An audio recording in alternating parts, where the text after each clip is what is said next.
अध्याय 4 और अध्याय का शीर्षक है साधुओं की निंदा करना। ये पहला अपराध है। तो अभी तक हम लोगों ने डिस्कस किया कि हरि नाम क्या होता है। हरि नाम इस युग का युग धर्म है, भगवान को प्राप्त करने का सबसे शक्तिशाली, most powerful and sure shot रास्ता है। और यह किसने प्रारंभ किया? तो इस युग में, इस युग के अवतार श्री चैतन्य महाप्रभु ने इस हरि नाम को प्रारंभ किया। तो भगवान के कोटि कोटि नाम हैं, जितनी लीलाएं हैं उससे हर लीला में अनेक नाम भगवान के पड़ते हैं। अनेकों अनगिनत अवतार हैं, अनगिनत रूप है, तो सबके अलग अलग भिन्न भिन्न नाम होते हैं। लेकिन उन सब नामों में भी जो हरे कृष्ण महामंत्र है, शास्त्र कहता है कि इस कलयुग में सबसे ज्यादा इफेक्टिव है। और इस नाम की खासियत यह है कि ये नाम कोई सांसारिक फल को प्राप्त करने के लिए कोई साधन नहीं है। नाम भगवान के साथ जो अपना रिश्ता है उसको जगाने की क्रिया है।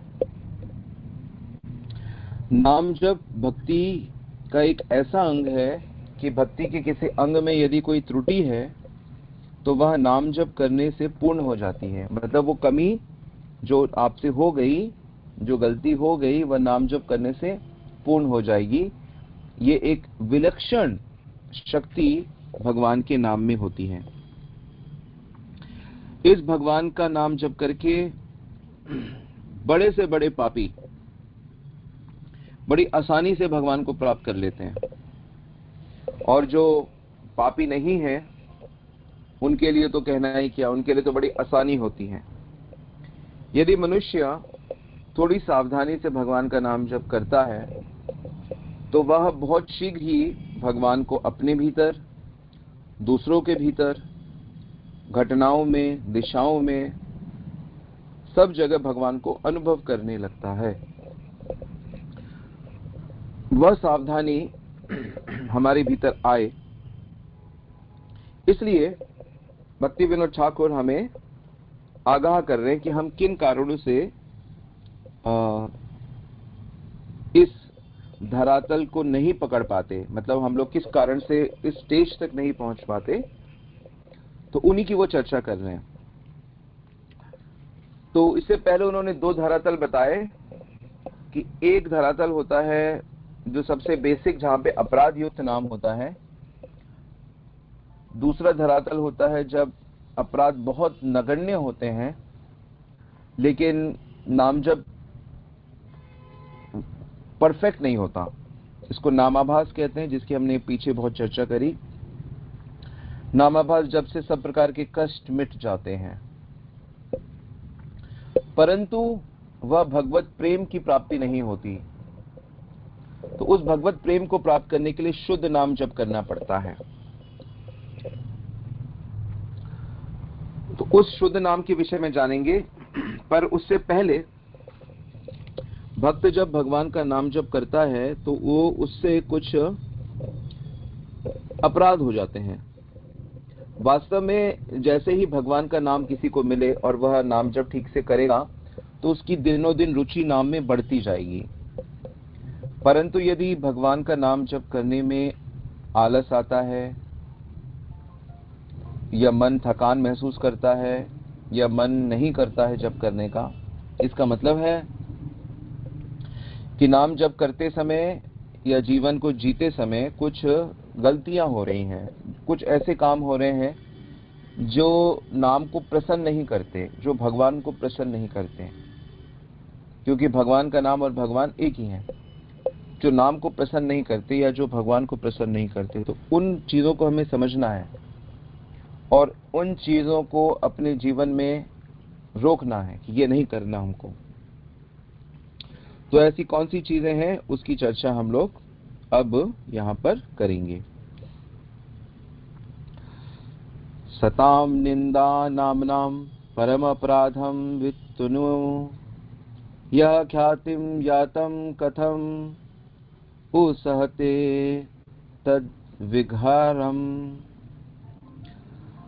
हरे कृष्ण महामंत्र की महिमा का प्रचार करने में लगे जो संत पुरुष है उनकी निंदा करना पवित्र नाम के चरण कमलों पर यह बहुत बड़ा अपराध है। हरे कृष्ण महामंत्र की महिमा के प्रचारकों की आलोचना नहीं करनी चाहिए। यदि कोई ऐसा करता है तो वह अपराधी है। नाम प्रभु जो श्री कृष्ण से अभिन्न है ऐसे निंदनीय कार्य को कभी भी सहन नहीं करते, भले ही कोई कितना ही बड़ा भक्त क्यों ना कहा जाता हो। तो ये है पहला नाम अपराध। विशेष करके जो साधु सताम निंदाम नामनाम परमम अपराध वितनुते, विशेष करके जो साधु हैं जो भगवान का सदा नाम जप करते हैं, नाम की महिमा का प्रचार करते हैं, व्याख्यान करते हैं, तो उनका ही निंदा करना, तो उस मुख में भगवान का नाम नहीं आता। गदाधर प्राण जय जानवा जीवन, जय सीतानाथ शिवासादि भक्तगण, प्रभु बले हरिदास एबे सब विस्तार, नाम अपराध व्याख्या कर अंतः पर। हरिदास बले प्रभु मोरे जा बोलाबे, ताहाई बोलिबो आमी तोमार प्रभावे। श्री गदाधर के प्राणधन श्री चैतन्य महाप्रभु की जय हो। श्री जानवा देवी के प्राण स्वरूप श्री नित्यानंद प्रभु की जय हो। सीतापति अद्वैताचार्य जी की जय हो और शिवास आदि भक्त वत्स्य समूह की जय हो। श्री चैतन्य महाप्रभु ने कहा कि हे हरिदास, अब तुम नाम अपराधों की सुविस्तृत रूप से व्याख्या करो। जैसा आपको मालूम है कि ये जो कन्वर्सेशन है ये भगवान चैतन्य महाप्रभु और उनके प्रिय भक्त हरिदास ठाकुर, जो एक यवन परिवार में जन्मे थे, मुस्लिम परिवार में जन्मे थे, और वहां पे रह के वो हरिनाम का 3 लाख जाप करते थे प्रतिदिन। उसके कारण उनको बहुत विरोध सहने पड़े, यहाँ तक कि उनके ऊपर कई प्रकार की हिंसा की, कई बार उनको जान से मारने की कोशिश करी, परंतु हर बार भगवत कृपा से वह इन कष्टों से बच गए। तो चैतन्य महाप्रभु ने हरिदास ठाकुर को नाम का आचार्य नियुक्त किया कि हे हरिदास, जो भी तुम्हें स्मरण करेगा, जो भी तुम्हें श्रद्धा करेगा, तो उसका नाम जब बहुत अच्छा हो जाएगा।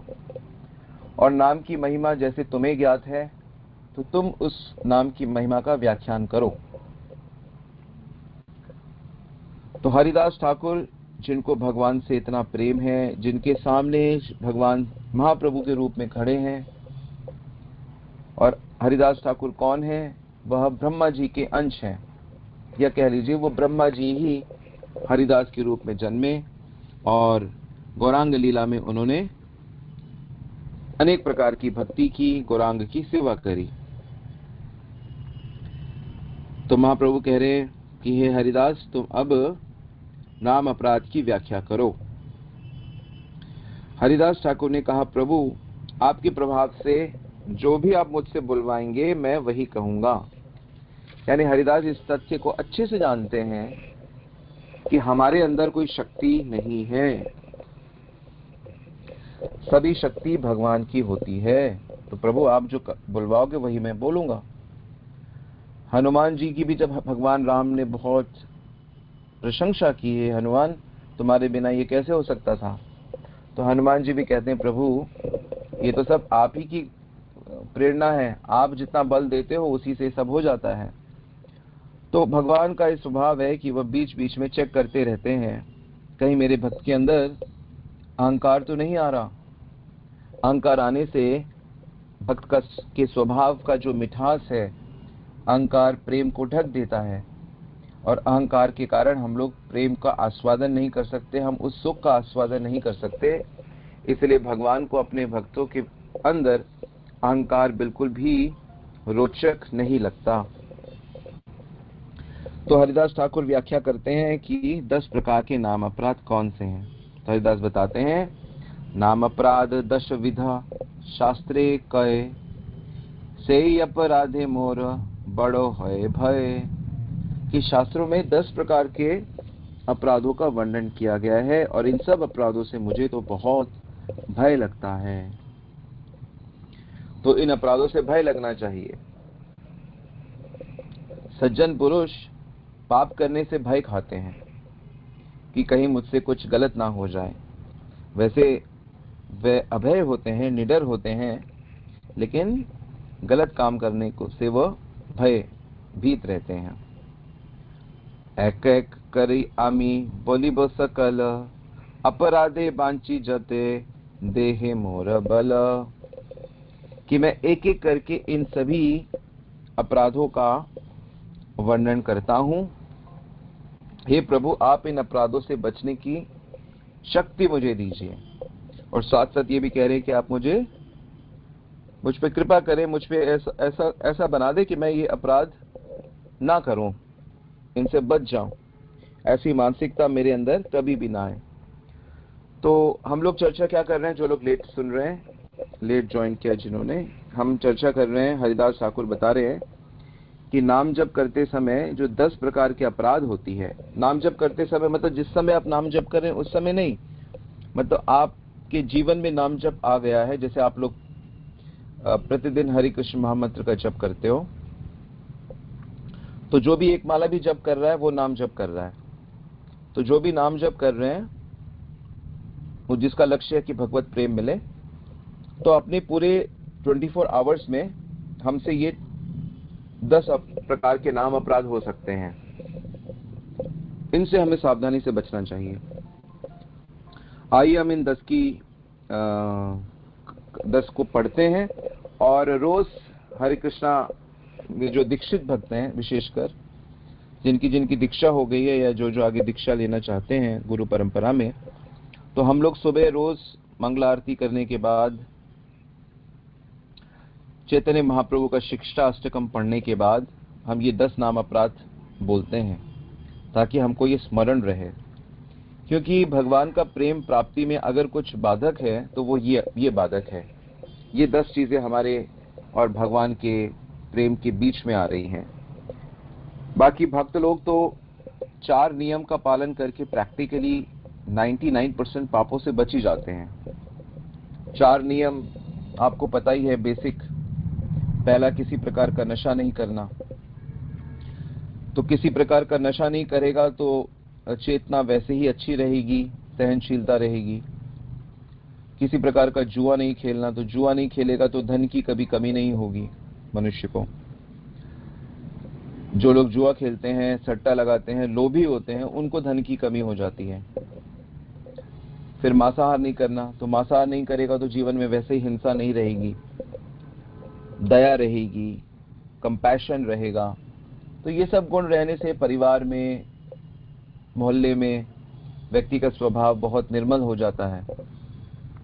और अवैध संबंध नहीं करना, तो अवैध संबंध नहीं करेगा तो फैमिली लाइफ में बहुत निष्ठा बढ़ेगी, सुकून बढ़ेगा, पवित्रता बढ़ेगी, बेकार के झंझट नहीं होंगे, क्राइम नहीं होगा। क्योंकि ज्यादातर जो क्राइम है वह ये अवैध संबंध और गैम्बलिंग, धन, भूमि, इनको लेकर ही होता है। तो प्रैक्टिकली जो भी व्यक्ति इन 4 नियम का पालन करेगा वो एक जेंटलमैन बन जाता है, एक अच्छा मनुष्य बन जाता है। और उसके ऊपर भगवान का नाम जप करना, तो पाप से तो हम वैसे ही बच जाते हैं और उस भगवान का नाम जप भी कर रहे हैं 16 माला। अब जो चीज बाधा है वो केवल ये अपराध है। तो अगर हम लोग सतर्कता पूर्वक इन अपराधों से अपने आप को बचाएं तो अति शीघ्र हम कृष्ण प्रेम का आस्वादन करेंगे। कृष्ण प्रेम इस जगत की सबसे मूल्यवान वस्तु है। कृष्ण प्रेम हमारे लिए सांसों से अधिक महत्वपूर्ण है, इस शरीर से अधिक महत्वपूर्ण है, इस पृथ्वी से अधिक महत्वपूर्ण है। कृष्ण के प्रेम के बिना आत्मा को कभी भी चैन नहीं पड़ेगा। हम उसी कृष्ण प्रेम को अन्य स्थानों में ढूंढ रहे हैं। तो अब प्रभु कृपा से हम लोग हरि नाम जप करने तक आ गए हैं। अब यहाँ पे थोड़ी सी सतर्कता, थोड़ा सा संघर्ष, थोड़ा सा विश्वास रख के यदि हम सावधानी पूर्वक इन नियमों का पालन करने लगे तो हम कृष्ण प्रेम प्राप्त कर लेंगे। तो आप लोग तैयार हैं इस कृष्ण प्रेम को प्राप्त करने के लिए इन सावधानियों का, 10 नाम अपराध को समझने का?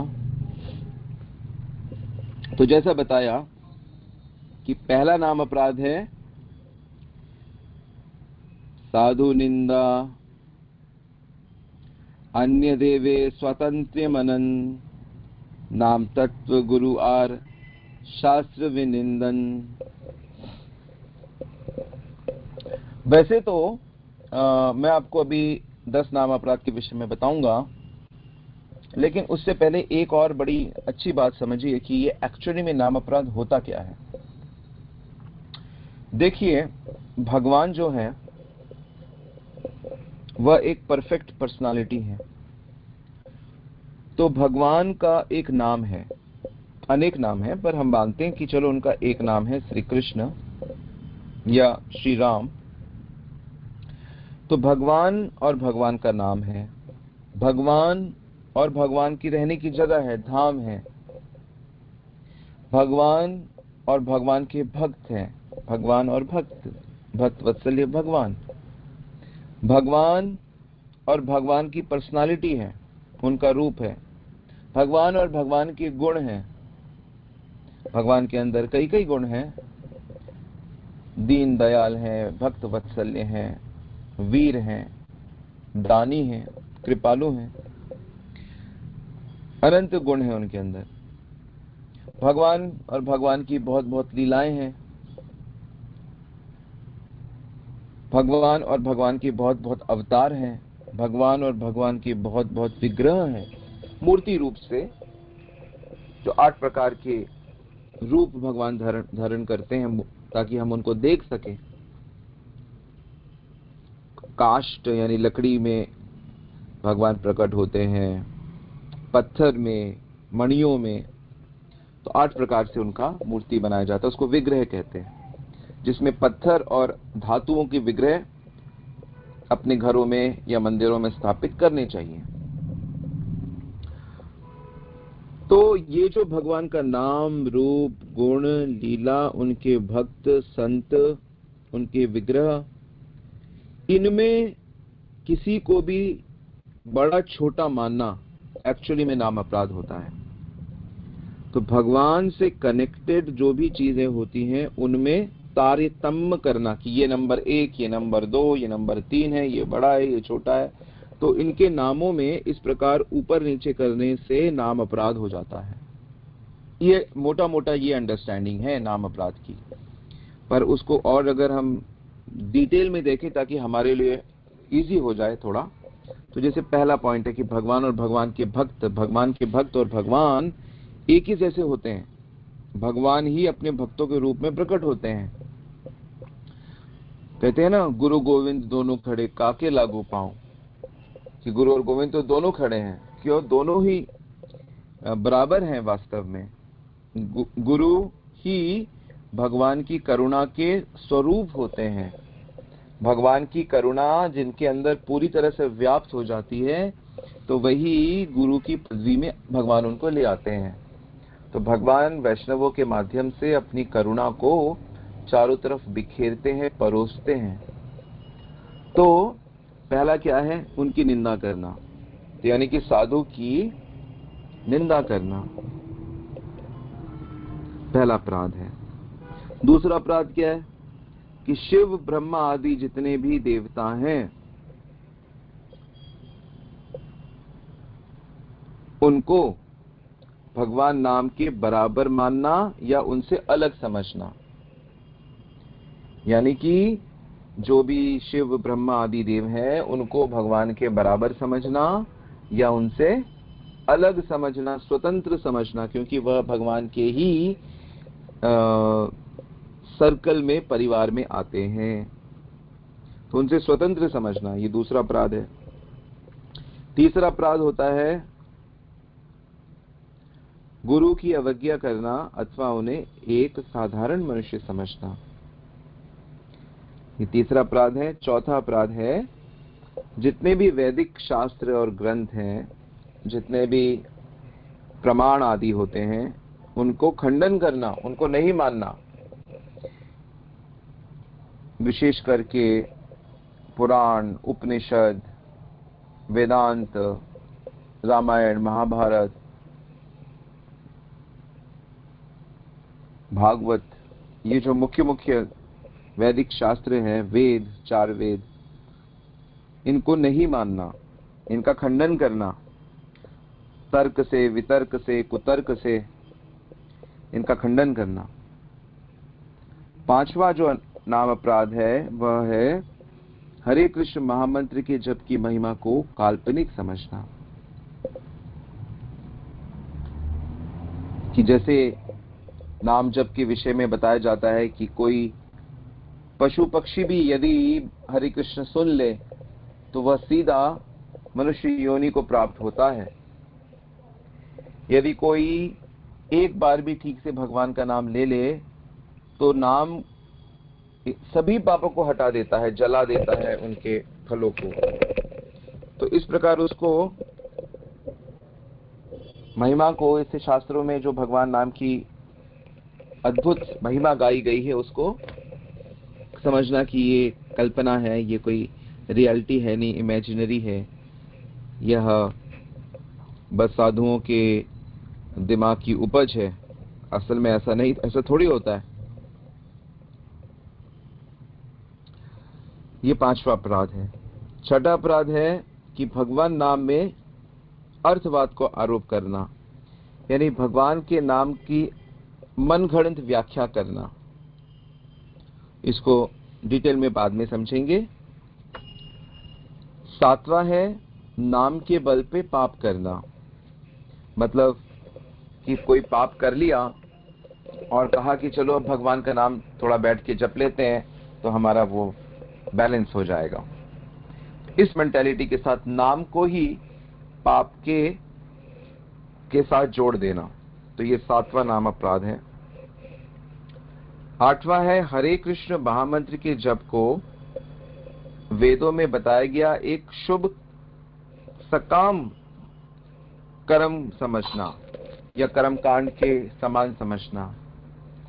वेदों में बहुत से कर्म बताए गए हैं जिसको करने से अलग अलग चीजों की प्राप्ति होती है। तो उसी प्रकार भगवान नाम को सांसारिक वस्तुओं को प्राप्त करने के लिए प्रयोग करना। जैसे कुछ लोग होते हैं कि चलो कुछ दिन तक इस चीज की कामना के लिए हम लोग यह मंत्र का जाप करेंगे। तो अनेक अनेक देवी देवताओं के इस प्रकार के मंत्र होते हैं, सिद्धि पूर्ति के लिए, कामना पूर्ति के लिए की जाते हैं।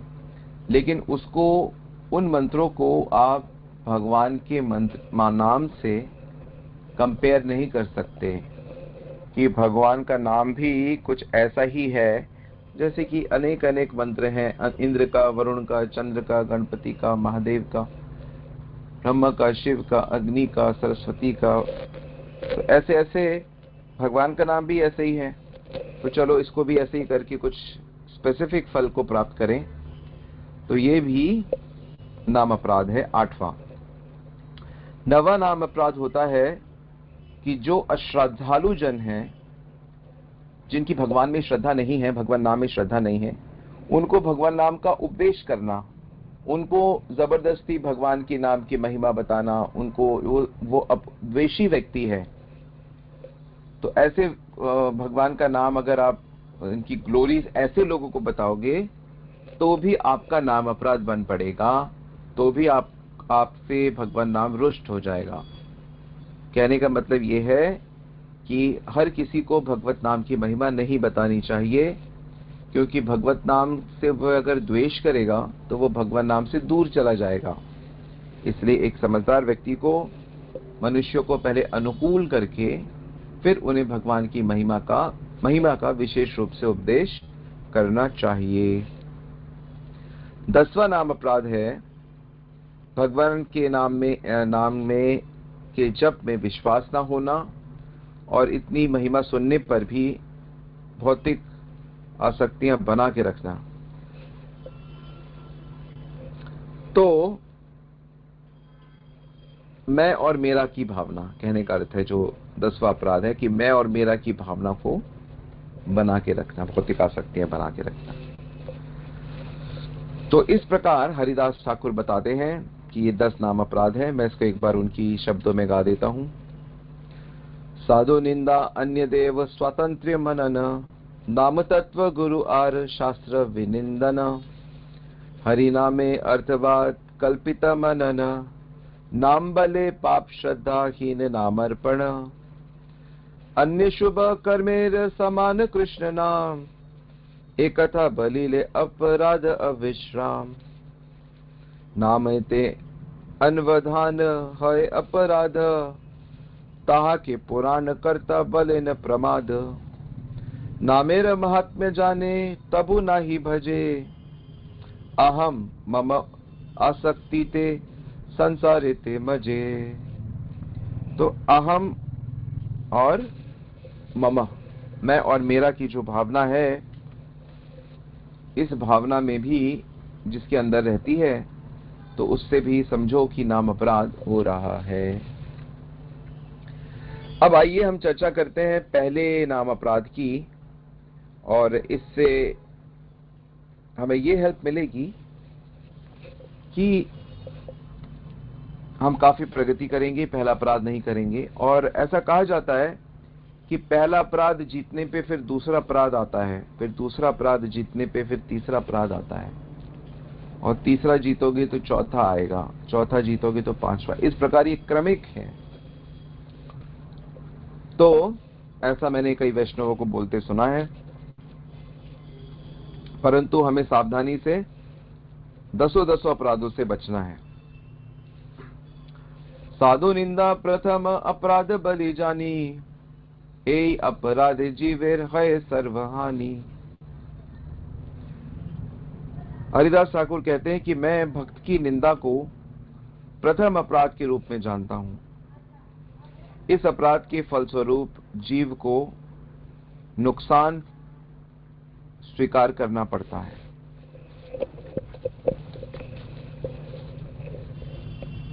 तो भक्तों की निंदा, भक्त कौन है? भक्त में नेचुरली सवाल उठता है कि भाई भक्तों की निंदा बताया गया है, तो भक्त कौन है? तो इसको अच्छे से समझते हैं। साधुर लक्षण तुम्ही बलियाचे प्रभो, एकादशे उद्धवेर कृष्ण रूपे विभो। भगवान श्री कृष्ण उद्धव जी से कहते हैं कि उद्धव, मैं भक्तों के गुणों का वर्णन करूंगा जो अपने श्री कृष्ण के रूप में श्रीमद् भागवत के 11वें स्कंद में उद्धव को वर्णित किया था उन्होंने। तो जिनके अंदर ये गुण है, तो गुण भी 2 प्रकार के हैं, एक स्वरूप गुण और एक तटस्थ गुण। स्वरूप मतलब सेंट्रल पॉइंट, जिसके बिना नहीं हो सकता, और तटस्थ मतलब जो उसके साइड साइड में चारों तरफ है। तो अभी पहले हम तटस्थ गुण का चर्चा करेंगे। तो भक्तों के अंदर ये गुण पाए जाते हैं। तो आप अपने से प्रश्न कर सकते हैं कि क्या मेरे भीतर इस प्रकार के गुण हैं या नहीं है? तो अगर नहीं है तो क्यों नहीं है, और अगर है तो कैसे और अच्छे होंगे, उसका विस्तार कैसे होगा? अद्भुत दिव्य गुण है भक्तों में। ऐसे 26 गुण बताए जाते हैं, 26 क्वालिटीज होते हैं भक्तों के अंदर। पहला है दयालु, सहशृणु, समद्रोह शून्य व्रत, सत्यसार विशुद्धात्मा परहिते रत। पहला है दयालु, कृपालु। कृपालु होते हैं भगवान के भक्त। कृपा का मतलब होता है कि सामने वाले के अंदर योग्यता नहीं है कि आपसे वह चीज मांग ले या आपसे वह वस्तु का हक रखे, परंतु भक्त यह देखता है कि इसके लिए यह बहुत लाभकारी है,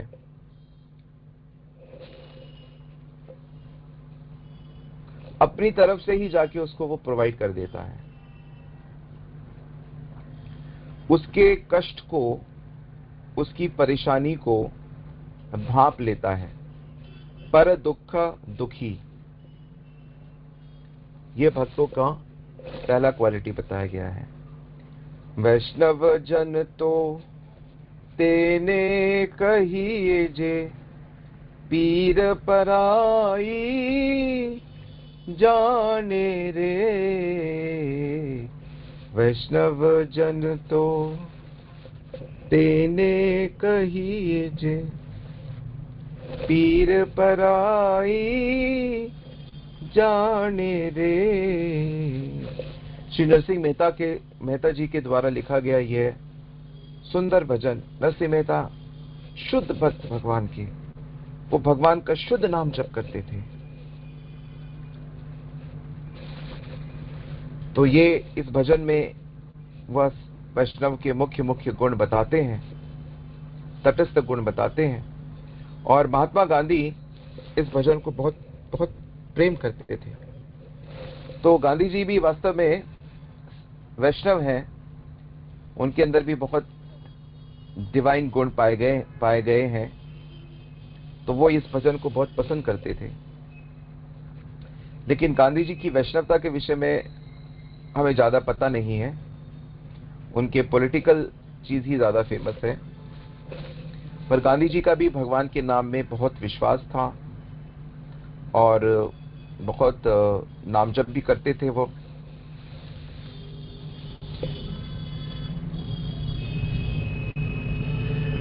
तो पहला क्वालिटी बता रहे हैं दयालु, पर दुख दुखी। और दूसरा जो गुण भगवान के भक्त एक एक करके नोट करते चले। तो प्रश्न पूछें, क्या मेरे अंदर दया है? तो हिंसा करने से दया नष्ट होती है। जैसे 4 जो रेगुलेटरी प्रिंसिपल्स हैं, मांसाहार करने से दया नष्ट होती है। तो दया हिंसा करने से नष्ट होती है। और हिंसा किस प्रकार की? हिंसा का अर्थ होता है दूसरे को कष्ट पहुंचाना, हिंसा का ये अर्थ होता है। तो किस चीज को कष्ट पहुंचाना? हिंसा 3 प्रकार से होती है, मन, वाणी और शरीर से। तो किसी के शरीर को कष्ट पहुंचाना, किसी के मन को कष्ट पहुंचाना, और वाणी से कष्ट पहुंचाना। तो वाणी से कष्ट पहुंचाना, मन में दुख निंदा करके या मन में द्वेष करके उसको कष्ट पहुंचाना, और शरीर से उसे कष्ट पहुंचाना। तो हम लोग अपनी कठोर वाणी से बहुत हिंसा करते हैं, मन से बहुत हिंसा करते हैं, और तन से बहुत हिंसा करते हैं। तो ये 3 प्रकार की हिंसा बंद करनी होगी, तभी सही शब्दों में दयालु कहा जाएगा। तो दयालु व्यक्ति वाणी से कष्ट नहीं देता, गुणगान करता है, मीठी बातें बोलता है, शांति की बात करता है। दयालु व्यक्ति अपने मन में अच्छा सोचता है, बुरे विचार आते हैं उनको स्वीकार नहीं करता। और दयालु व्यक्ति शरीर से सेवा करता है, मारता पीटता नहीं है, खींचता कचोटता नहीं है। तो ये दयालु के लक्षण है। तो भक्तों में ये पहला क्वालिटी है कि वह दयालु होता है। तो अपने अंदर ये चीज आए और अपने साथ में जो लोग रहते हैं उनके अंदर भी ये चीज आए, क्योंकि कठोर हृदय से हम क्या भक्ति करेंगे? भक्ति वैसे भी दया और भक्ति वास्तव में जो गुरु भक्ति का दान करते हैं, वैष्णव जो भक्ति का प्रचार करते हैं, तो ये वास्तव में दया के कारण ही होता है। दूसरों के कष्ट को देखकर ही तो व्यक्ति प्रचार कर सकता है। जब तक आप दूसरों का कष्ट नहीं देख पाएंगे कि कैसे अज्ञान में जीवन जिया जा रहा है और झूठे सुख को सुख समझकर मूल्यवान जीवन व्यर्थ किया जा रहा है, तो जब तक आपको ये करुणा नहीं होगी, ये दया नहीं होगी, तो कैसे आप प्रचार करेंगे? तो प्रचारक को दयावान होना पड़ता है। दूसरा गुण जो भगवान के भक्त में होता है वह है कि भक्त सहिष्णु होता है, सहनशील होता है। सहनशील का क्या अर्थ होता है कि अगर कोई भक्त पे दया ना करे, अगर कोई भक्त पे वाणी से, मन से और तन से कष्ट दे, तो भक्त उसको सहन कर लेता है। भक्त दया तो करता ही है, साथ साथ उसके साथ यदि कुछ भी किया जाए तो वह उसको सह लेता है। अति महान। एक बार श्री तुकाराम महाराज, जो महाराष्ट्र के एक बड़े ही भगवान के प्रेमी संत हुए हैं, तो उनके साथ एक अजीब घटना हुई। बड़ी मार्मिक घटना है, आपको सुन के बड़ा करुणा आएगी ये घटना सुनकर। तुकाराम महाराज ने मराठी भाषा में भगवान की लीलाओं का, भगवान के सिद्धांत का, भक्ति का के अभंग लिखे हैं। जैसे तुलसीदास जी ने के लिखे हुए, उनको दोहा कहा जाता है, दोहे लिखे तुलसीदास जी ने, तो तुकाराम महाराज ने अभंग लिखे हैं। तो उन अभंगों में भी बड़ी मिठास है और सरल भाषा में होते थे, इसलिए गांव के भोले भाले लोग भी भक्ति के सिद्धांतों को, रहस्य को अच्छे से समझे।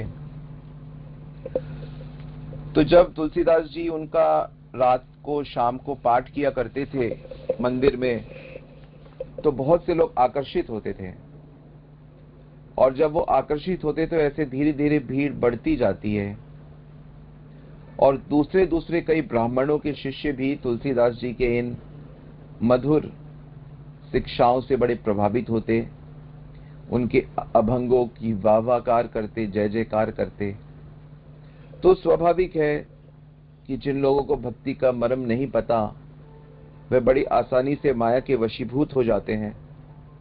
और ऐसे ही एक ब्राह्मण के शिष्य जब तुलसीदास जी की शाम की कथाओं में, गानों में, कीर्तन में जाने लगे, तो उनसे सहा नहीं गया। एक दिन रात को तुलसीदास जी जब अपने घर वापस जा रहे थे, तो इस ब्राह्मण ने क्या किया, एक बड़े डंडे में कांटे लगा दिए, और कांटे लगाकर उन्होंने तुलसीदास जी की बहुत पिटाई की। और अंधेरा था, तो अंधेरे में तुलसीदास जी, माफ करिए, तुकाराम जी, तुलसीदास जी मुझे क्षमा करें, तो तुकाराम जी को इन ब्राह्मणों ने बहुत मारा, बहुत मारा, इतना मारा कि वो लगभग अधमरे हो गए। और उनकी एक पांव में तो इतना मारा कि वो पांव वो सीधा ही नहीं रख सकते थे, हल्का सा जमीन पे छूते ही भयंकर पीड़ा होती उनकी हड्डियों में। तो वो पैर तो लगभग लटक गया, एक पैर। और अंधेरे में, लेकिन तुकाराम जी ने ये पहचान लिया कि ये कौन व्यक्ति है, हल्का सा कहीं से प्रकाश छू गया होगा उनके चेहरे को। तो तुलसीदास जी ने ये देख लिया कि ये कौन है जिसने मेरी इतनी हालत करी। खैर पूरी रात दुख से, कष्ट में, पीड़ा में तड़पते रहे और सोचते रहे, आखिर इन्होंने मुझे इतना क्यों मारा। मारा है तो जरूर कोई कारण है, क्योंकि बिना कारण तो पशु भी कोई कार्य नहीं करता। हर व्यक्ति अगर कुछ कार्य कर रहा है तो उसके पीछे कोई कारण है। यदि वह कोई गलत काम करता है तो इसका अर्थ है कि उसका जो लोभ है, उसकी जो कामनाएं हैं, वो नॉर्मल लेवल से ऊपर चली गई हैं। जब काम, क्रोध, लोभ नॉर्मल लेवल से ऊपर चला जाए तो फिर वह उसकी पूर्ति के लिए गलत साधनों का प्रयोग करने लगता है। इसीलिए भक्त लोग हरे कृष्ण जप करके, वैष्णव सेवा करके, भगवत प्रसाद ग्रहण करके अपनी कामनाओं को, इंद्रियों को नियंत्रित रखते हैं। इसीलिए भक्तों को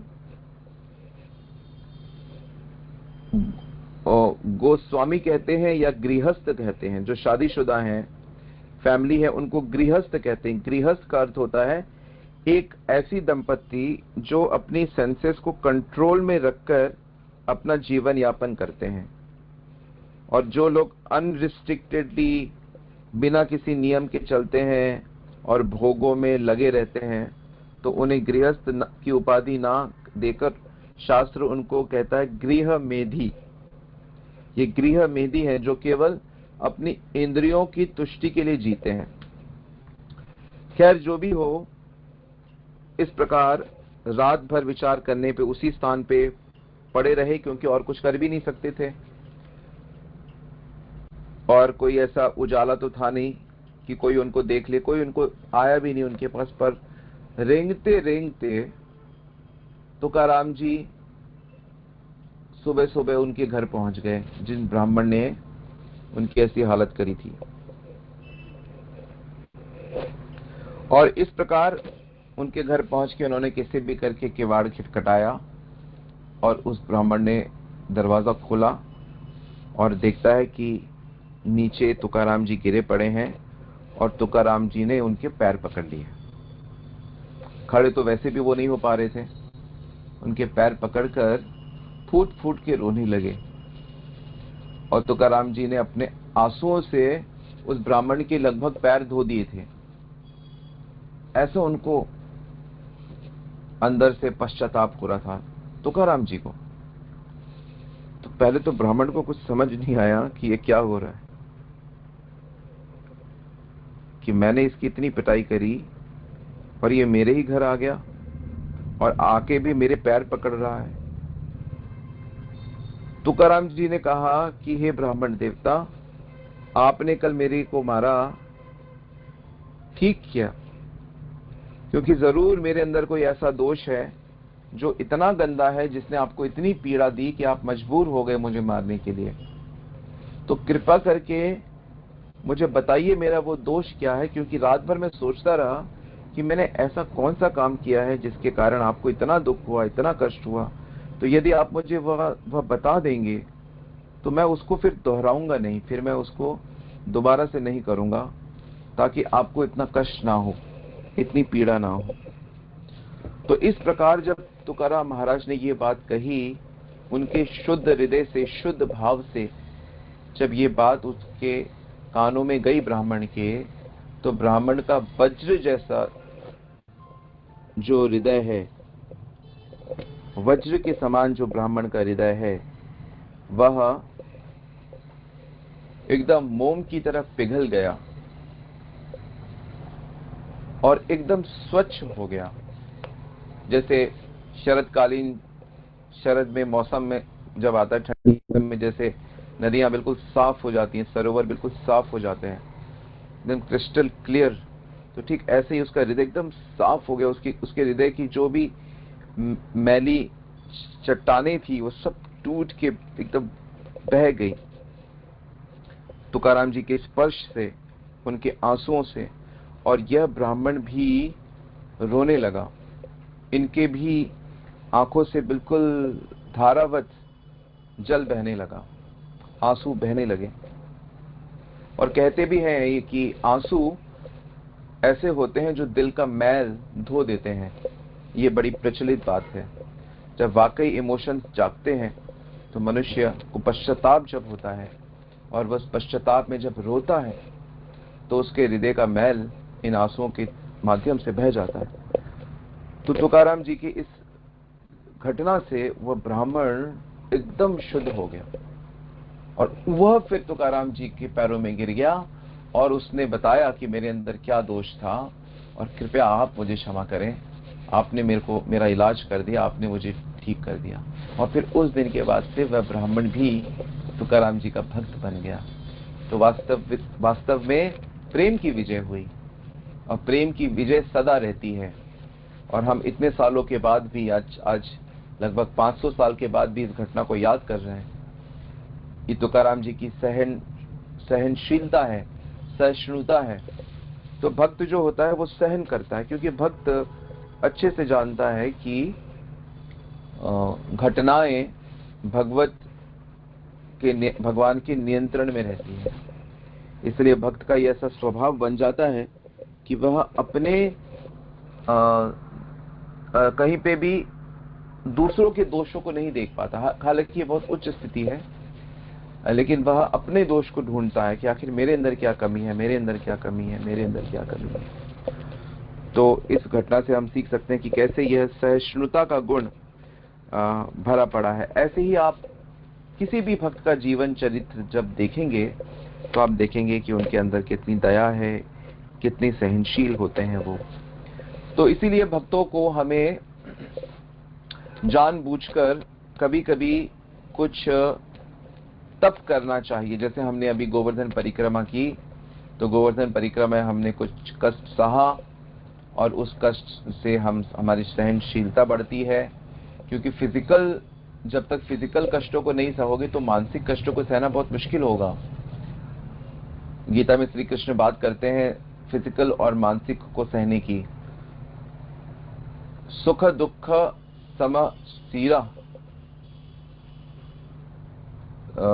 मात्रा स्पर्शेस्तु कौन्तेय शीतोष्ण सुख दुखदा, कि शीत और गर्मी, उष्ण दोनों को सहन करो, और तभी तुम दुख और सुख को भी सहन कर पाओगे, दुख और सुख में सम रह पाओगे।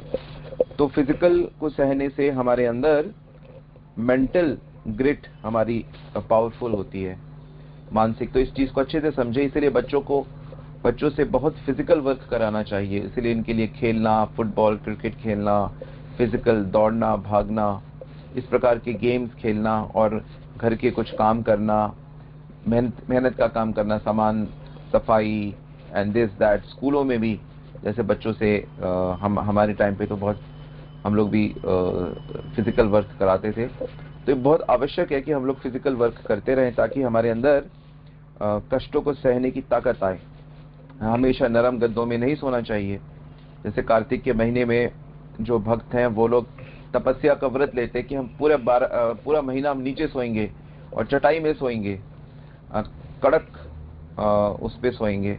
तो इस प्रकार व्रत लिए जाते हैं। हम इतनी परिक्रमा करेंगे, प्रतिदिन वृंदावन की परिक्रमा करेंगे।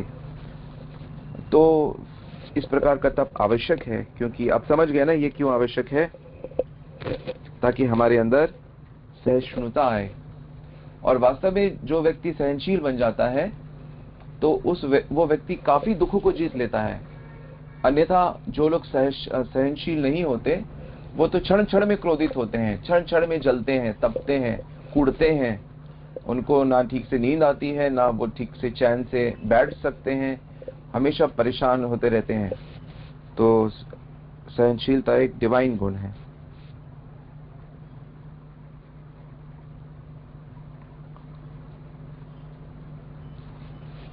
तीसरा जो गुण है भक्तों के भीतर, वह है समदर्शी।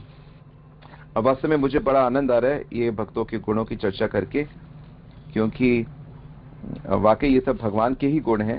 भगवान के भीतर तो ये सब गुण हैं ही, परंतु भक्तों के अंदर ये गुण और भी सुंदर बन जाते हैं।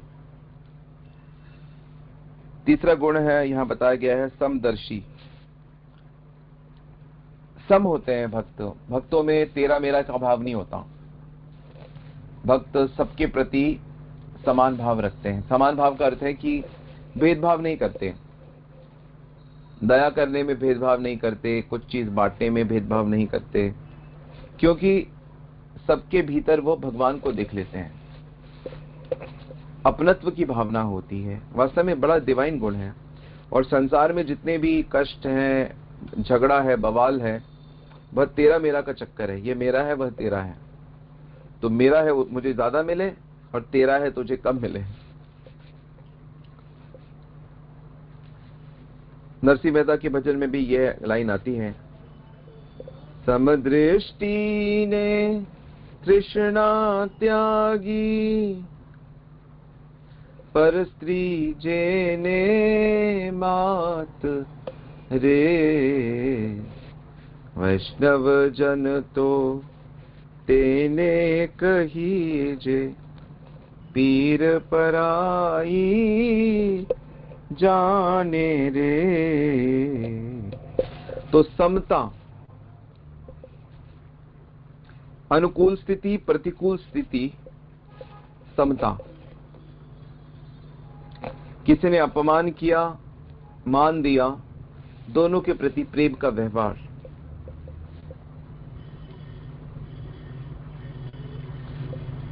तो समता रहने से मनुष्य सही सही निर्णय ले सकता है। जज, जैसे जज होता है ना, जज अगर सम ना रहे, इक्विपोस्ट ना रहे, तो वह ठीक ठीक डिसीजन नहीं ले सकता, बायस्ड हो जाएगा। तो देशभक्ति अच्छी बात है, परंतु देशभक्ति का यह मतलब नहीं है कि जो मेरे देश के लोग जो भी करें वो सही है। पाप मतलब अगर कोई विदेशी है और मान लो कहीं टकरा जाता है, भारत का एक व्यक्ति है और विदेशी है, कुछ घटना हुई है, तो ये जरूरी नहीं है कि हमें भारतवासी का ही हेल्प लेना है। हमको ये देखना होगा कि समान दृष्टि से देखना है दोनों को, न्याय किस तरफ धर्म है। तो पॉइंट ये है कि सबके प्रति समभाव उसका रहता है।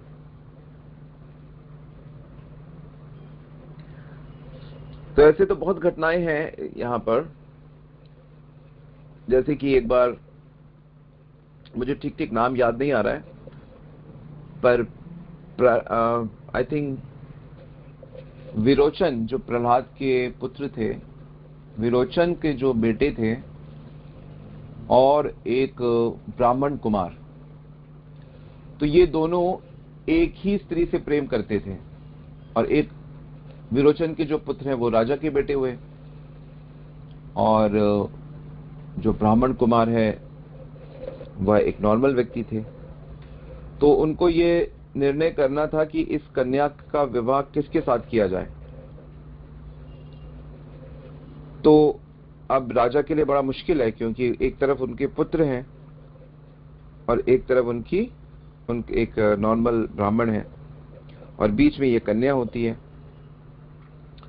तो होता यूं है कि घटना में सब कुछ डिसीजन देखने के बाद वह इस चीज को समझ पाते हैं कि इस कन्या का विवाह इस ब्राह्मण से होना ही अच्छा है।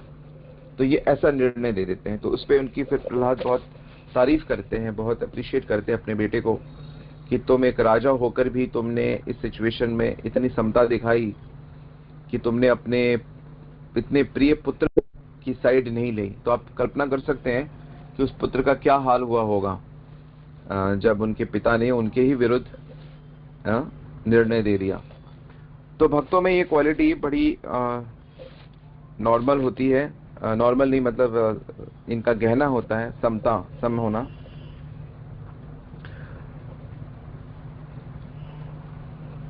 और चौथा जो गुण यहाँ पे बता रहे हैं भक्त के अंदर, वह है द्रोह शून्य व्रत, यानी कि भक्त के अंदर द्रोह नहीं होता, द्वेष नहीं होता, ईर्ष्या नहीं होती। द्वेष, ईर्ष्या सब ये एक ही शब्द है। तो ईर्ष्या वास्तव में कुल मिला के दोषों की खान होता है। ईर्ष्या एक ऐसी भावना है जो बहुत डेंजरस है वास्तव में। ईर्ष्यालु व्यक्ति कभी भी सुखी नहीं रह सकता, किसी भी प्रकार से उसको सुखी नहीं किया जा सकता। तो ईर्ष्या में क्या होता है कि दूसरों की अवनति, अपगति, दूसरों को जितना अधिक कष्ट होता है उसको इतना आनंद होता है, और दूसरों की उन्नति, दूसरों का भला होने से इसको कष्ट होता है। भक्ति विनोद ठाकुर कहते हैं कि भक्ति विनोद ठाकुर जो दैन्य की मूर्ति हैं, वो कहते हैं, हे प्रभु मेरा कल्याण कैसे होगा, मुझे तो बड़ी भयंकर बीमारी है, दूसरों के कष्टों में मुझे सुख मिलता है और दूसरों के सुखों में मुझे दुख मिलता है, तो मैं तो बिल्कुल ही गौन केस हूं। ईर्षा जो गुण है, मतलब अवगुण है, ये ईर्षा अवगुण वास्तव में काम, क्रोध, लोभ, मोह और घमंड, इन सब के मिश्रण के बाद उत्पन्न होता है। तो जिस भी मनुष्य के भीतर काम, क्रोध, लोभ, मोह आदि बढ़ता है और इकट्ठा होता जाता है, तो वो सब ईर्ष्या के रूप में परिणत हो जाता है।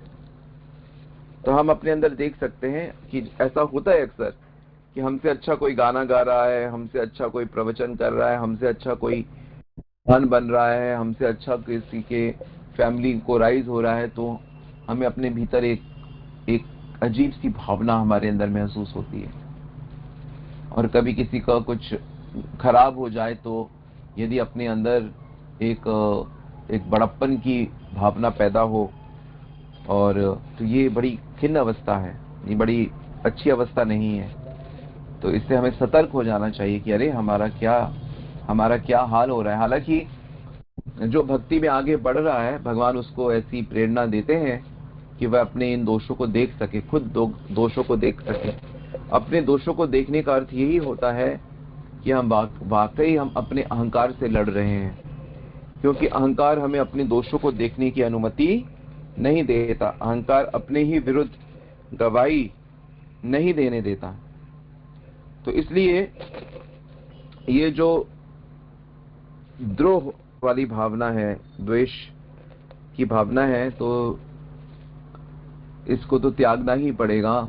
अपने मन को समझाना होगा, बुद्धि से समझना होगा कि हम किसका दोष देख रहे हैं, प्रभु के अंश का। प्रभु ने जिसको मानव जीवन दिया, प्रभु ने जिसे मेरे पास बुलाया, मेरा संबंधी बनाया, मेरे भक्त संग में जिसको स्थान दिया, उसके प्रति मेरी ऐसी भावना। तो इस प्रकार अपने आप को समझाना होगा और अच्छाई देखनी चाहिए। किसी के प्रति यदि किसी कारण से, किसी घटनावश, क्रमवश इस प्रकार की भावना आती भी है, तो निंदा ना करते हुए, मुख को बंद करते हुए थोड़ा विचार करना चाहिए और उस व्यक्ति के अंदर जो अच्छे गुण हैं उसको देखना चाहिए। भक्त हमेशा दूसरों की अच्छाई को देखता है और बड़ा चढ़ाकर देखता है। यदि किसी के अंदर थोड़ा सा गुण भी हो और उसको आप बड़ा चढ़ा के देखेंगे, बड़ा चढ़ाकर बोलेंगे, तो ये अपने आप में एक बड़ा सुकून और आनंद देने की क्रिया होती है। भगवान राम उस गिलहरी को भी इतना पसंद करते हैं जो एक रेत का दाना उनके समुद्र का जो पुल बन रहा था उसमें जब वो सहयोग देती है। तो ये भगवान राम की दृष्टि है। तो उसी प्रकार हमें भी हर व्यक्ति के छोटे से छोटे कार्य को बहुत अप्रिशिएट करना चाहिए, बहुत पसंद करना चाहिए, बहुत प्रशंसा करनी चाहिए, छोटी सी छोटी सेवा को भी। तो इस प्रकार सेवा करने से, एप्रिशिएशन करने से हमारे अंदर ये ईर्ष्या रूपी जो दोष है, क्रमशः हमें इससे मुक्ति मिल जाएगी। तो इस प्रकार हमने ये कुछ गुण डिस्कस किए। अभी बहुत बड़ी लिस्ट है गुणों की, जो हम, मेरे को लगता है अगली क्लास में भी भक्तों के ये गुण ही चर्चा में आएंगे। और जो स्वरूप गुण है, मतलब दो प्रकार के गुण बताए गए हैं भक्तों के अंदर, एक तटस्थ गुण और एक स्वरूप गुण। तो तटस्थ गुण, सेकेंडरी गुणों की हम चर्चा कर रहे हैं, और जो प्राइमरी गुण होता है भक्त के अंदर उसकी जरा सी चर्चा कर लेते हैं। कृष्ण एक शरणम होय स्वरूप लक्षण, तटस्थ लक्षण अन्य गुणेन कर्णन। तो भगवान श्री कृष्ण की शरण ग्रहण करना ही उसका स्वरूप लक्षण है। मेरे तो गिरिधर गोपाल दूसरो ना कोई, अन्य सारे गुण उसके तटस्थ होते हैं। तो जो भगवान की शरण में रहता है, जो भगवान को अपना मानता है, जो अपने को भगवान का मानता है, जो भगवान की नित्य भक्ति करता है, जो अपने को कृष्णदास मानता है, वह उसका प्रमुख गुण है। भक्त कौन है? जो कृष्ण का दास है, जो कृष्ण का सेवक है, जिसने अपने को कृष्ण का दास मान लिया है, वह वास्तव में उसका गुण है, भक्त का गुण है। तो ऐसे व्यक्ति की निंदा करना जो जिसकी ये स्थिति है, यह पहला नाम अपराध है। और जिनके अंदर इस प्रकार के तटस्थ गुण भी हैं, उनकी भी निंदा करना, यह है पहला नाम अपराध है। तो हम आज यहीं पे रुकते हैं। आगे हम अगली बार इन गुणों को और विस्तृत और अच्छे उदाहरणों के साथ हम इसकी चर्चा करेंगे। हरे कृष्णा। तो किसी का कोई प्रश्न है तो आप पूछ सकते हैं। हम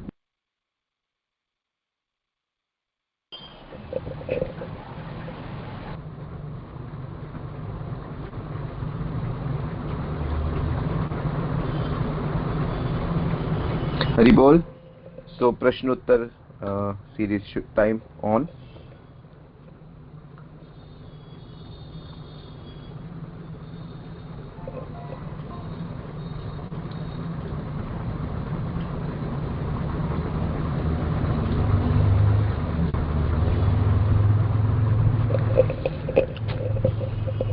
आप लोग मैसेज भी कर सकते हैं या आप लोग ऑडियो में भी पूछ सकते हैं। हरे कृष्णा। धन्यवाद नाम प्रभु जी। हरे कृष्णा। शांतिमय मैया। प्रभु जी, जैसे दो सीनियर डिवोटी हैं, दोनों ही ब्राह्मण दीक्षित हैं, तो उन दोनों में जैसे बातचीत नहीं हो रही तो मुझे बहुत तकलीफ होती है। तो इसको कैसे वो सॉल्व किया जाए?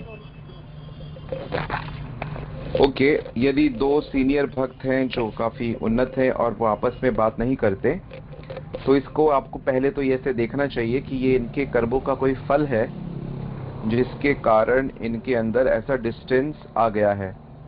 जब ये कर्म फल अपना फल दे के समाप्त हो जाएगा तो फिर उनमें मित्रता हो जाएगी।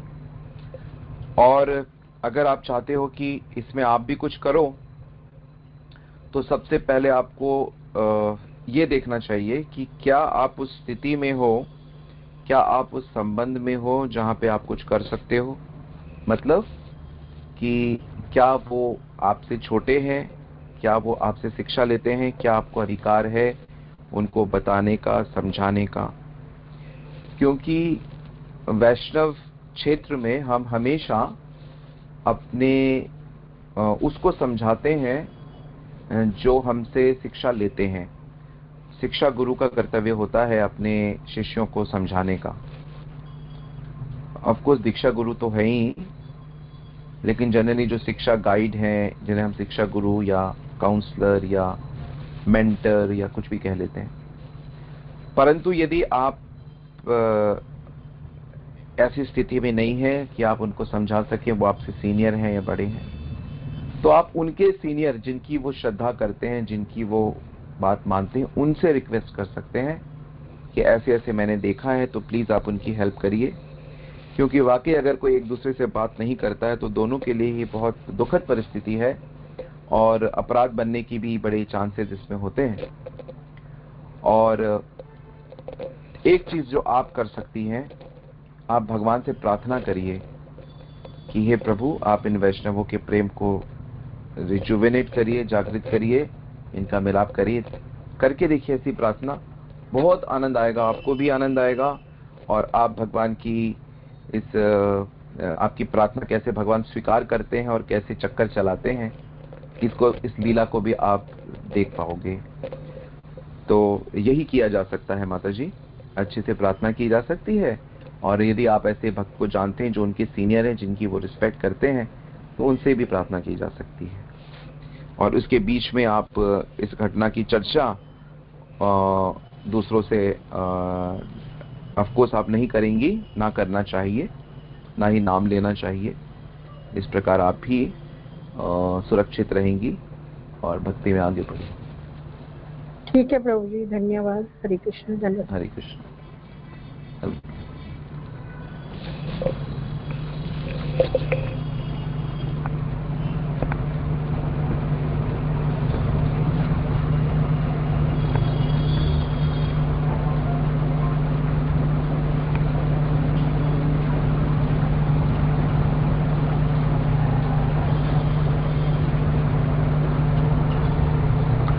तो किसी का कोई सवाल नहीं है?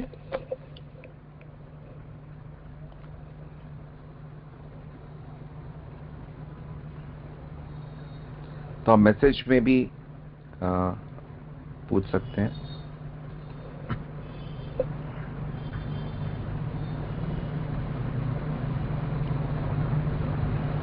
अभी 7 मिनट है हमारे पास, 8:30 तक क्लास है ये।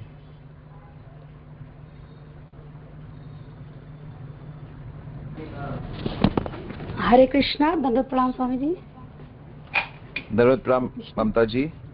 हाँ, स्वामी जी, ये प्रश्न था कि जैसे आपने कहा कि वाणी से मतलब वैष्णव को, भक्तों को नहीं किसी को तकलीफ देनी चाहिए, तो जैसे अक्सर होता है हमारे घर में भी या कहीं भी सुनने को मिलता है कि सत्य कड़वा होता है, सत्य बोलना चाहिए, तो जैसे कि किसी के बारे में सही चीज, तो वो बुरी भी तो लगती है, उसको तरीका भी वैसा होना चाहिए।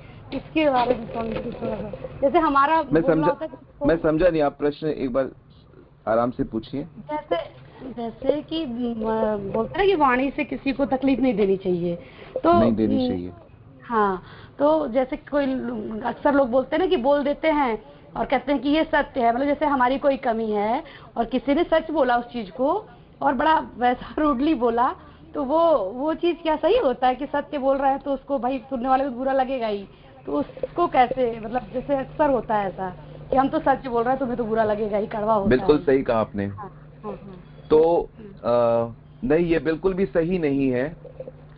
सच बोलना जरूरी नहीं है। कोर्ट में बोलना चाहिए सच, जब जज साहब पूछे सच क्या है बताओ, तब सच बोलना चाहिए। सच बोलने से पहले प्रिय बोलना सीखना जरूरी है।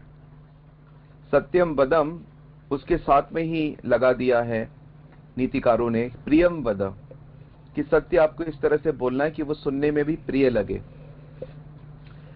हितम, और वो सत्य ऐसा होना चाहिए जो उसके लिए हितकारी हो, उसके हित की भावना से बोला गया हो। तो अक्सर हम लोग क्योंकि हम लोग तो कामनाओं से भरे लोग हैं, तो हम अक्सर कर्कश कठोर बोलते हैं, पीड़ा कष्ट देने की भावना से बोलते हैं। तो यहां पर भक्तों के लिए जो सीखने वाली बात है कि हम दूसरों के व्यवहार को तो नियंत्रित नहीं कर सकते, परंतु हमें अपने व्यवहार पे ध्यान देना चाहिए। तो माता जी इसकी चिंता ना करें कि आपके परिवार के दूसरे लोग क्या कर रहे हैं, उनकी चिंता मत करिए। वो कैसा व्यवहार कर रहे हैं इस पे भी आपका बस नहीं चल सकता, उनको उनके हाल पे छोड़ दीजिए। आप बस अपने व्यवहार की चिंता करिए, और मैं आपको बताता हूं व्यवहार कैसे करना चाहिए। व्यवहार करने का जो सबसे अच्छा तरीका ये है कि जिसके साथ भी व्यवहार कर रहे हैं पहले उसके साथ मित्रता होनी चाहिए, उसके प्रति सेवा भाव होना चाहिए। जब हम किसी जीव के साथ किसी जीव की सेवा करते हैं वाणी से, मन से, तन से, तो जब हम सेवा करते हैं तो उसके साथ एक मैत्री उत्पन्न होती है, और जब मैत्री उत्पन्न होती है, विश्वास उत्पन्न होता है, तब प्रेम से सत्यम, प्रियम, हितम, इन बातों को ध्यान में रखते हुए अगर कोई कमी है मेरे मित्र में, मेरे सुहृद में, तो जैसे माँ अपने बच्चों को समझाती है, जैसे गुरु अपने शिष्य को समझाते हैं, ऐसे ही एक हितकर मित्र अपने मित्र को समझा सकता है, एक संबंधी मित्र अपने संबंधी को समझा सकता है। अन्यथा कलयुग का दोष है, कलयुग में मनुष्य को आंतरिक उन्नति की इतनी चिंता नहीं है, उसे बाहर की उन्नति की बड़ी चिंता है। इसी कारण वो दुखी भी है, इसी कारण वह रास्ते से भटक भी गया है, उसे कृष्ण का लक्ष्य नहीं पता।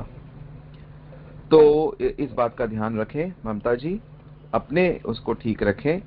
और ऐसा देखा गया है कि जो व्यक्ति इस प्रकार आचरण से, मैत्री आचरण से परिवर्तन को लाता है, तो वो बहुत इफेक्टिव होता है, और धीरे धीरे दूसरे लोग भी उसकी अच्छाई से आकर्षित होकर अपने व्यवहार में परिवर्तन लाते हैं।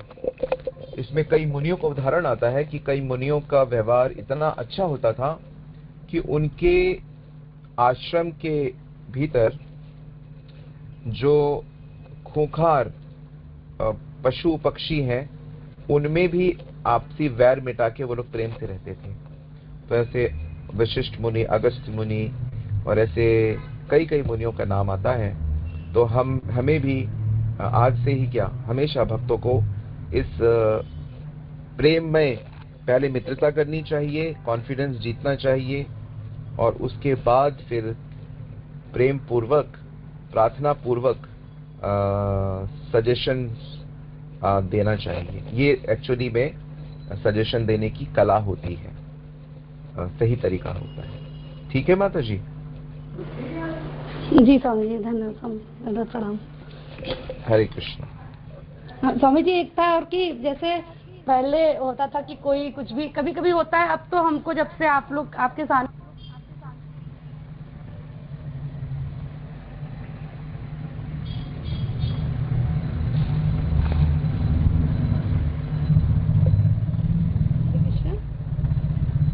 हरि बोल। हाँ, हरे कृष्णा। या दोबारा से बोलिए। हाँ, जैसे पहले, जैसे अब हमको लगता है जैसे कोई पहले कुछ भी बोलता था मुझे तो लगता था कि बहुत दुख लगता था, लेकिन अब उस चीज को जब से आपका सुनते सुनते आपके लेक्चर्स आपसे जो मतलब मिला, तो अब ये थोड़ा सा कोशिश करते हैं कि जैसे अब कोई कुछ कहता तो लगता है कि वाकई हमारे अंदर ये कमी है, उसको रियलाइज होता है हमें, तो उसको हमको लगता है कि हो सकता है ये मेरे अच्छे के लिए बोला, तो अब वो बुरा नहीं लगता है, कभी कभी लग जाता है, लेकिन वो बहुत मतलब इसको धीरे धीरे परिवर्तन लाने का प्रयास कर रहे हैं। तो ये कभी कभी बहुत चीजें अगर हम उसको सही उसमें रहते हैं तो अच्छे से उसको करते हैं तो उसका बहुत फायदा भी हमें मिलता है। तो ये थोड़ा सा हमको था प्रॉब्लम, तो इसीलिए हमने पूछा। स्वामी जी, वैसे भक्तों का एक गुण होता है कि वो बहुत शांत रहते हैं। वैसे आप सबको मैं बता दूं कि 90% प्रॉब्लम्स बोलने से होती हैं, घरों में, ऑफिसेस में, स्कूल में, कॉलेज में, ये बोलने से होती है प्रॉब्लम। और कई बार होता है कि मुख से बात फिसल जाती है जो हम कहना भी नहीं चाहते, कभी सोच रहे थे वैसा, तो वो घटना और वैसी परिस्थिति आने से मुख से निकल जाती है, प्रकृति के गुण ऐसा करा देते हैं, तो माफी मांग लेनी चाहिए। लेकिन शांत रहना का प्रैक्टिस करना चाहिए, चुप रहने का प्रैक्टिस करना चाहिए। आप ध्यान देंगे कि अगला बोल रहा है, आप शांत रहिए। भक्तों का गुण होता है वो शांति की चादर ओढ़े रहते हैं भक्त लोग, तो इससे बहुत चीजों से बच जाएंगे। बेकार में किसी को मक्खन लगाने की भी जरूरत नहीं है, बस अंदर से उसके लिए प्रार्थना करें, हे भगवान इसका भला हो, हे भगवान इसको आपकी भक्ति मिले। इस प्रकार एक आंतरिक एटीट्यूड, एक आंतरिक भावना विकसित करनी आवश्यक है, जो भक्ति के साथ धीरे धीरे आती ही है। इसको अलग से प्रयास नहीं करना पड़ता, वैसे तो अंदर से आती है बात। दूसरों का हित चाहना, वैष्णव दूसरों का हित चाहता है हमेशा। तो यहाँ पे मैं यही कहूंगा कि एक शांति की चादर ओढ़िए, शांत रहने का प्रैक्टिस करिए। वैसे तो माताएं वैसे ही बदनाम है ज्यादा बोलने के लिए कि भाई माता तो लोग कहते हैं, पर ये उनके लिए नहीं है जो वैष्णवी हैं। वैष्णवी होना तो वैष्णव या वैष्णवी होना तो कोटि कोटि जन्मों के पुण्य प्रकट होने पे फिर ऐसा कोई वैष्णव वैष्णवी घर में आते हैं। तो इस तरह शांति का पालन किया जाए, कम बोला जाए। हम तो भगवान से प्रार्थना करते हैं कि भगवान कुछ ऐसी कृपा करिए कि जब भी मुख से बोलूं तो वो आप ही का गुणगान हो। अभी पता नहीं ये प्रार्थना अभी तक भगवान ने अभी इस लायक नहीं है, स्वीकार करी है, लेकिन हम तो भगवान से प्रार्थना करते हैं कि भगवान जब भी बोलूं तो मेरे शब्द केवल आपके गुणगान के लिए ही मेरे मुख से निकले, अन्यथा मेरे मुख से शब्द ही ना निकले। तो इस प्रकार से प्रार्थना करते रहिए, तो सभी भगवान तो कृपालु हैं, अवश्य सुन लेंगे। हरे कृष्ण।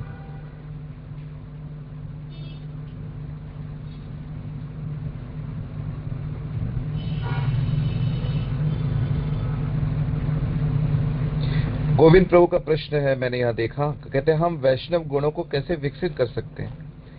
जी प्रभु जी, गुण विकसित होते हैं, एक नंबर सबसे पहला गुण विकसित करें कि हम भगवान के अच्छे भक्त बने।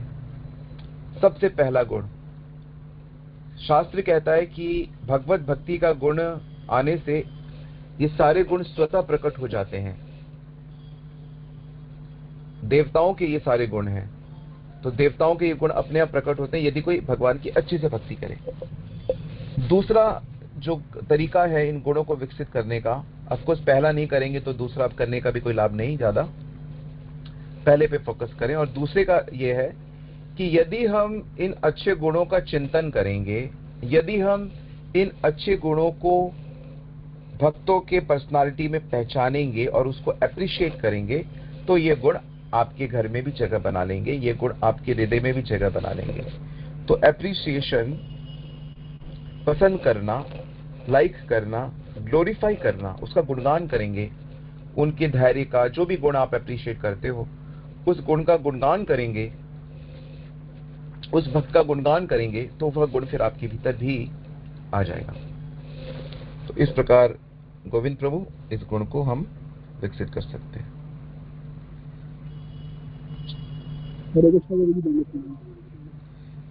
शुभंगम प्रभु का गुण है, नवीन प्रभु मैं ये मैसेजेस पढ़ रहा हूं। तो शुभंगम प्रभु का, प्रभु जी बुरे विचार कैसे ना स्वीकारें, मतलब बुरे विचारों से कैसे बचें। तो बुरे विचारों से ऐसे बचें कि अच्छे विचारों के साथ रहना चाहिए। ऐसे बुरे विचार क्या होते हैं? वासनाएं होती हैं, हिंसा होती है, निंदा होती है, लोभ, लालच, काम, क्रोध, लोभ, यही सब होता है। तो बुरे से बचने का तरीका है अच्छा संग करना, असद संग त्याग ए वैष्णवाचार। तो वैष्णव संग में रहें ज्यादा से ज्यादा, और जो लोग भक्त नहीं हैं उनसे सिर्फ काम से काम रखें। तो शुभ अंगम प्रभु, अगर इसको फॉलो करेंगे आप सिंसियरली कि जो वैष्णव नहीं है, जो भक्ति नहीं कर रहे, उनको भक्ति के बारे में बताएं, उनको भक्ति से जोड़ें, अपने मित्रों को जिनको भी जोड़ सकते हैं। पर उनका संग, अगर वो भक्ति नहीं करे तो उनसे दिल की बात ना कहें, उनसे अपनी दिल की बात ना कहें, उनके साथ ज्यादा समय ना गुजारें, उनसे बस काम से काम रखें, काम से काम रखें। और जो वैष्णव लोग हैं उनके साथ खाएं पिए, उनके साथ ना खाए पिए, वैष्णवों के संग प्रसाद लीजिए, प्रसाद दीजिए, गिफ्ट लीजिए, गिफ्ट दीजिए, उनसे अपने मन की बात बोलिए, उनकी बात सुनिए, तो उनके साथ उठिए बैठिए। तो फिर आप ये जो बुरे विचार यानी कि तामसिक विचार जो हैं बेसिकली, इनसे आप बच जाएंगे। तो धीरे धीरे होगा, ये एकदम से नहीं होगा, धीरे धीरे होगा। ठीक है, हरे कृष्णा। और प्रश्न पूछा है राधिका माता जी ने, प्रभु जी जब हम शांत हो जाते हैं तो भी कुछ लोग अपने मन में कुछ भी गलत सोचकर दुखी हो रहे होते हैं, तब भी हम, हाँ शांत रहिए, शांति को लाएगा। देखिए, अगर हम किसी को कष्ट पहुंचाने के लिए शांत हो रहे हैं तो ये हमारी शैतानी ही है कि अगर हमारे बड़े हमसे कुछ पूछ रहे हैं कि हमें बताइए ऐसा क्या है, और हम चुप अपना मुंह बंद कर लें या हम अपने कमरे में चले जाएं, तो ये शांति की बात नहीं हो रही है यहाँ पे। तो हमेशा ऐसा शब्द बोलना चाहिए जिससे शांति आए। और देखिए, मैं आपको एक बात बता दूं, संसार के लोग जो हैं उनको वह अगर बहुत ही द्वेषी ना हो तो उनको नॉर्मल को नियंत्रण करना बहुत आसान होता है, क्योंकि संसार के लोगों को आपसे कोई मतलब नहीं है, संसार के लोगों को अपने सुख से मतलब है। तो कबीरदास कहते हैं कि जब हम भगवान का भजन करते हैं तो ये भूख रूपी जो कुतिया है, डॉगी है, वो उसको गाली देके कहते हैं कि भूख रूपी जो कुतिया है वो बहुत तंग करती है जब हम भगवान का भजन करते हैं, विघ्न डालती है। तो कबीरदास जी कहते हैं तो उसको रोटी डाल दो, उसको सुखी करो और अपना भजन करो। तो ऐसे पारिवारिक काम हैं, पारिवारिक जिम्मेदारियां हैं, पारिवारिक चीजें जो आपको विघ्न डालती हैं बीच बीच में, तो उनको पूरा कर दो जल्दी से जल्दी। परिवार के मेंबर्स हैं, उनके प्रति जो आपकी सेवाएं हैं, जो कुछ है, उनको पूरा करो और फिर अपने भजन में लग जाओ। तो इस प्रकार से आपको चतुर बन के काम करना होगा।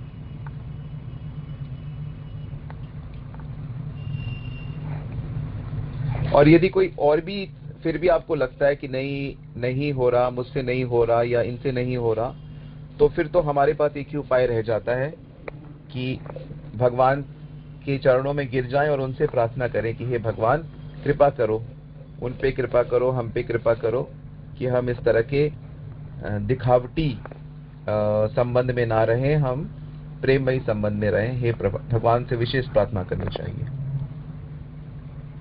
और इस प्रकार की प्रार्थनाएं भक्ति में आगे बढ़ने के लिए है, तो ये बहुत ही सहायक रहेंगी।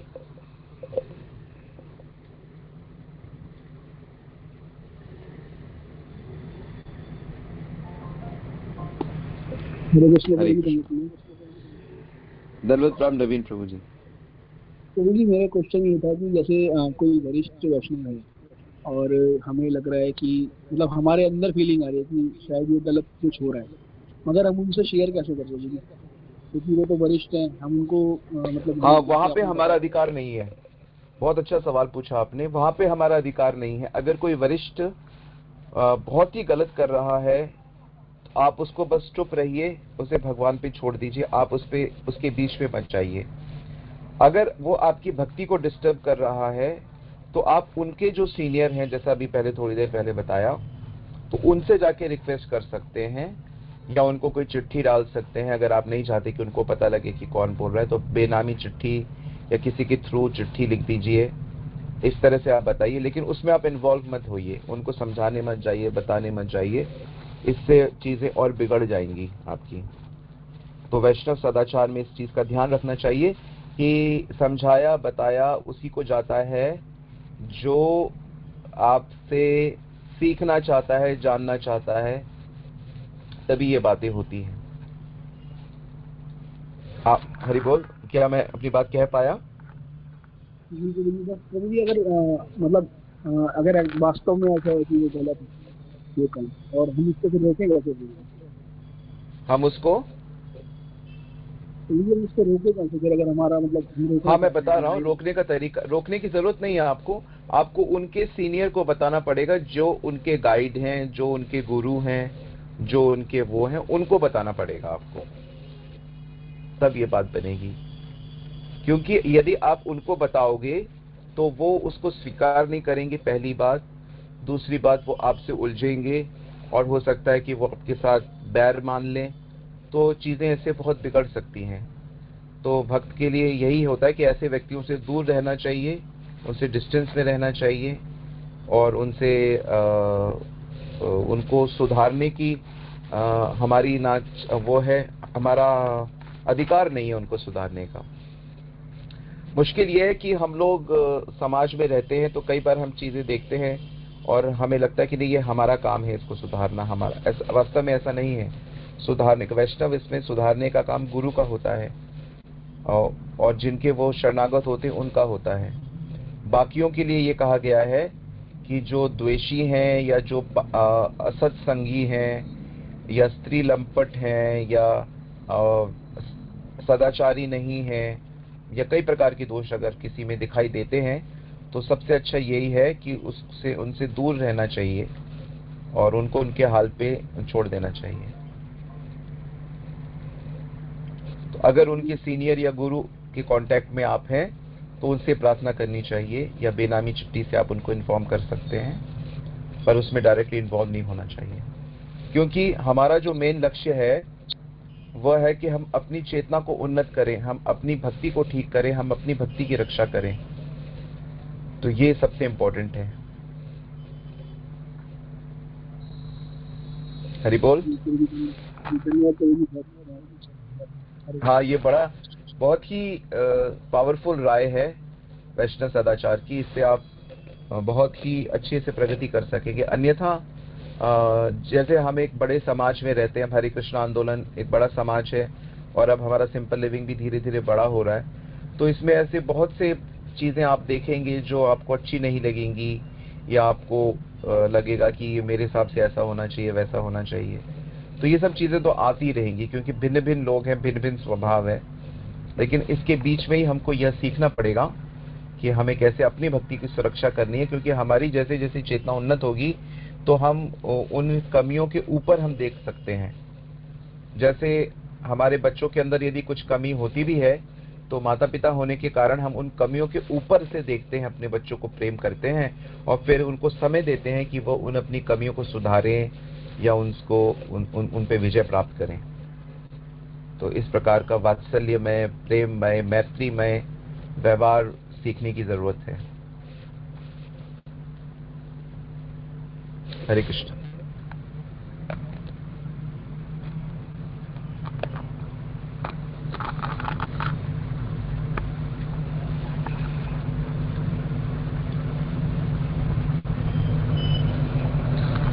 यहाँ किरण कौशिक जी बता रहे हैं कि उन्होंने यह चमत्कार देखा है और बिल्कुल सही। तो भक्ति में चमत्कार होते हैं शांति से, तो अच्छे से साधना करें, अच्छे से सेवा करें।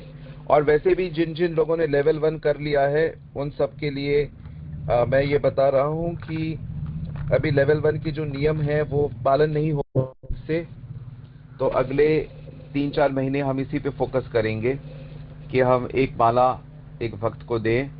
हम प्रभुपाद जी की, गुरु महाराज की 2-2 किताबें बांटे, कम से कम हर महीने 4 किताबें, और मेरी किताब भी आएगी तो 6 किताबें, 2 किताबें। और हर महीने सिंपल लिविंग हाई थिंकिंग के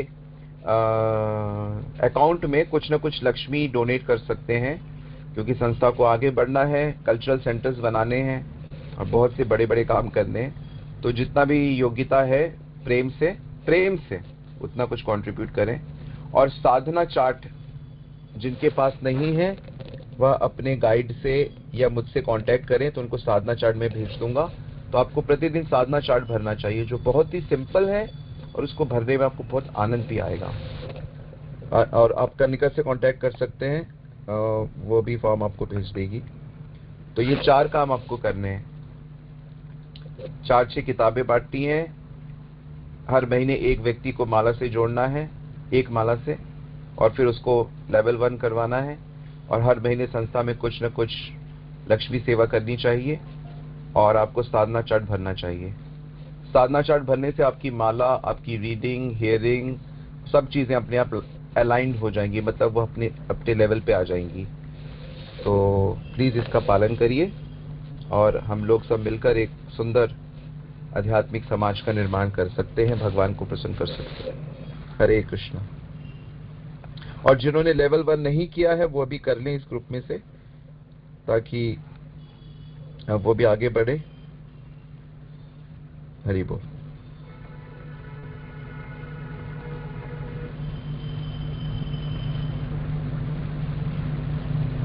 और इसके बाद लेवल 1 होने पे फिर हम लोग मई के महीने से लेवल 2, लेवल 3 भी शुरू करेंगे।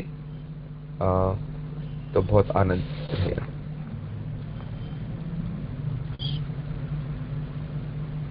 श्री श्री गौरांग महाप्रभु नित्यानंद प्रभु की, जगत गुरु श्रीला प्रभुपाद की, करुणामय गुरु महाराज की, समस्त वैष्णव भक्त वृंद की जय। गौर प्रेमानंदी। हरि हरि बोल।